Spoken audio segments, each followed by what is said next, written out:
وعلیکم السلام ورحمۃ اللہ۔ یہ جو آپ نے ستہ کہا نا، تو ستہ کا مطلب 6 ہوتا ہے، 5 نہیں۔ اور یہ اصطلاح گڑھی گئی ہے 3ری صدی کے بالکل آخر میں۔ یہ کوئی حدیث کی بات نہیں ہے کہ نبی علیہ السلام نے فرمایا ستہ ہیں یا صحابہ نے کہا ستہ ہیں۔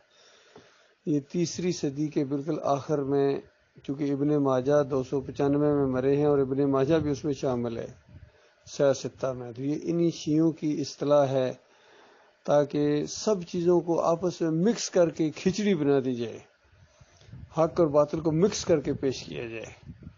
یہ ہے معاملہ اصل۔ باقی صحابہ کے دور میں یا تابعین کے دور میں، تبع تابعین کے دور میں اس چیز کا تصور بھی نہیں تھا کہ حدیث کی کچھ 6 کتابیں نبی علیہ السلام لکھ کے گئے ہیں، ایسا نہیں ہے۔ روایتیں یا جو بھی پورا دین تھا وہ ایک عملی دین تھا۔ صحابہ اکرام جو نبی علیہ السلام سے سنتے تھے، قرآن کی تشریح میں وہ یاد رکھتے تھے، اس کے اوپر عمل کرتے تھے، اس کو آگے بیان کرتے تھے۔ تو یہ اللہ کی کتاب ہے قرآن، اور اس کی تشریح جو نبی علیہ السلام نے فرمائی، صحابہ اکرام نے جس کو اختیار کیا، یہی دین اسلام ہے، اور اسی چیز کا ذمہ لیا اللہ تعالیٰ نے۔ اب جب بنیاد ہی کسی فرقے کی ختم ہو، ٹیڑھی ہو، بنیاد ہی یعنی قرآن کے پہلے صفحے کا جو بندہ انکاری ہو، جن کا آپ نے ذکر کیا شیعوں کا، رافضیوں کا، تو یہ قرآن کی جو پہلی آیت، پہلی سورت آتی ہے سورہ فاتحہ، ایک دعا ہے جو اللہ تعالیٰ نے بندے کی زبان میں، بندوں کی زبان میں نازل کیا ہے، اور گویا تعلیم دی ہے کہ میرے بندو، تمہاری سب سے بڑی جو ضرورت ہے وہ اس دنیا میں اس امتحان سے کامیابی ہے۔ تو یہ دنیا امتحان کی جگہ ہے، اور یہاں تم نے اس طرح زندگی بسر کرنی ہے جس طرح میں تمہیں بتا رہا ہوں، کیونکہ مالک ہے، اور وہ جس طرح اس نے طریقہ بتایا اس طرح زندگی بسر کرو، اس کے فرما بردار رہو، اس سے محبت کرو، اس کا وقار، اس کی عزت دل کے اندر، اور چاہے وہ اچھے حالات میں رکھے چاہے برے حالات میں رکھے، جیسے بھی رکھے، وہ مالک ہے، تمہاری دعائیں قبول کرے نہ کرے، چاہے تو قبول کرے، چاہے تو اس سے بہتر عطا فرمائے، چاہے تو رد کر دے۔ تو بتاؤ، ہے کسی میں جرت یا ہے کسی میں اتنی کہ وہ مالک کے اوپر اعتراض کرے؟ نہیں، مالک کے ہر فیصلے کو خوشی کے ساتھ قبول کرنا ہے، اور بتایا کہ یہ چند دن کی یہ زندگی ہے، جب تم یہ فیصلہ کر لو کہ تمہارا ایک مالک ہے اور اسی کی فرما برداری ہے، اسی کی اطاعت ہے، تو اس کے بعد تمہیں چاہے 1 منٹ ملے باقی زندگی، چاہے 60 سال ملے، 70-80 سال ملے، تو اس امتحان کی زندگی کو ختم کرنے کے بعد پھر مالک تمہیں وہ بادشاہ عطا فرمائے گا، وہ تمہیں عزت دے گا، وہ تمہیں انعام دے گا جو اس کی شان کے مطابق ہے۔ آپ تصور نہیں کر سکتے کتنا بڑا انعام ہو سکتا ہے۔ بتاؤ، ہمیشہ کی زندگی، ہمیشہ کی زندگی، ہمیشہ اللہ کے بندوں غور کرو ہمیشہ، اور پھر وہاں جو تم دل کے اندر کہو گے وہ پورا کر دیا جائے گا، جو تم منہ سے مانگو گے وہ پورا کر دیا جائے گا۔ ہمیشہ کی جوانی، بادشاہ، یہ سب کچھ دینے کا وعدہ اللہ کیا، اس سے زیادہ۔ تو یہ تو صحیح دین ہے، اور یہ ایک دعا مانگی جاتی ہے سورہ فاتحہ کے اندر کہ یا اللہ، پہلے اس کی تعریفیں کی جاتی ہیں، پھر عہد و پیمان کیا جاتا ہے، یا اللہ میں صرف تیرا بندہ ہوں، بس تو نے چونکہ مجھے اپنی بندگی کے لیے پیدا کیا، میں تیرا بندہ ہوں، میں کسی اور کا بندہ نہیں ہوں، میں رسم و رواج کا بندہ نہیں ہوں، میں معاشرے کا بندہ نہیں ہوں، میں فرقے کا بندہ نہیں ہوں، میں بادشاہ کا بندہ نہیں ہوں، میں کسی امیر یا کسی جماعت کا بندہ نہیں ہوں، میں اللہ کا بندہ ہوں۔ جماعت جب اللہ کے دین کے مطابق چلے گی تو میں اس کا حصہ ہوں، اور اگر جماعت اللہ کے خلاف مقابلہ کر لے، بغاوت کر لے، تو کیا پھر میں بھی ساتھ مل جاؤں؟ ایسا نہیں ہو سکتا ہے۔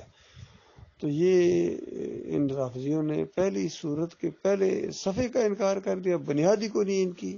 اب جو مرضی اپنی یہ کتاب لے کے آئیں، یہ ہماری کتاب ہے، یہ رکھو اپنے پاس اپنی کتاب کو، جب تم قرآن کے انکاری ہو، پہلے صفحے کے انکاری ہو۔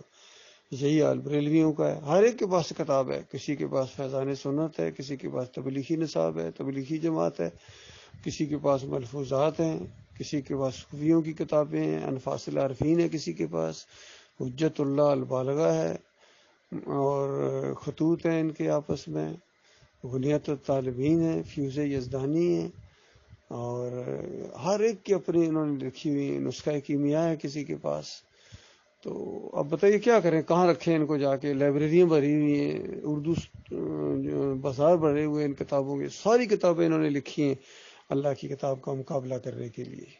ٹھیک ہے جی، یہ تو حال ہے ان کا۔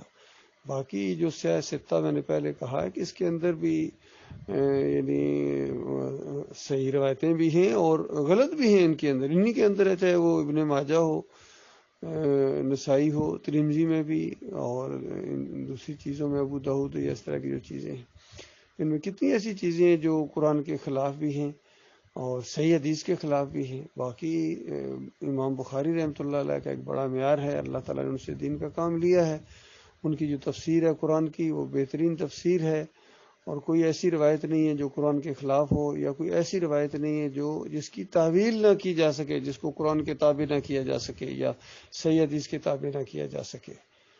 تو یہ معاملہ ہے اللہ کے بندو، یہ معاملہ ہے ایک، یہ بات ہے ایک۔ باقی ذرا برابر اس معاملے میں کوئی شک و شبہ نہیں ہونا چاہیے۔ نبی علیہ السلام نے یہی فرمایا تھا، ترکت فیکم امرین لن تضلوا بما تمسکتم بہما کتاب اللہ و سنت رسولہ، دو چیزیں چھوڑے جا رہا ہوں، کبھی گمراہ ہو ہی نہیں سکتے ہو، کبھی، جب تک دونوں کو مضبوطی کے ساتھ پکڑو گے۔ ایک کو بھی چھوڑا تو گمراہ ہو جاؤ گے۔ آج اگر کوئی بندہ کہتا ہے میں اللہ کی کتاب چونکہ صحیح حالت میں موجود ہے، بس میں اسی کو پڑھوں گا، اسی کے مطابق عمل کروں گا، مجھے کسی حدیث کی میں سمجھتے نہیں، حدیث ہے، یہ ہے، وہ اس طرح کی باتیں کرتا ہے، بتاؤ کس طرح قرآن کے اوپر عمل کرے گا؟ کس طرح وہ زکوٰۃ کا نظام قائم کرے گا؟ کس طرح وہ صلاۃ کا نظام قائم کرے گا؟ پھر تو منکرین حدیث اور منکرین تکفیر بن جائے گا۔ پھر وہ سر سید احمد خان کی طرح اور ڈاکٹر پرویز کی طرح، گاندھی کی طرح، اور جس طرح دوسرے اور لوگ برباد ہوئے ان کی رفعت نواب کی طرح، ذیشان کی طرح، اور کتنے ہیں لوگ جو منکرین حدیث ہیں اور منکرین تکفیر ہیں۔ تو کس طرح انہوں نے اللہ کی کتاب کا پھر مذاق اڑانا شروع کر دیا ہے۔ ٹھیک ہے جی، مجھے امید ہے آپ کے سوال کا جواب مل گیا ہوگا۔ اللہ تعالیٰ آپ کو خوش رکھے، اللہ تعالیٰ ہم سب کو ایمان خالص کے اوپر جما دے۔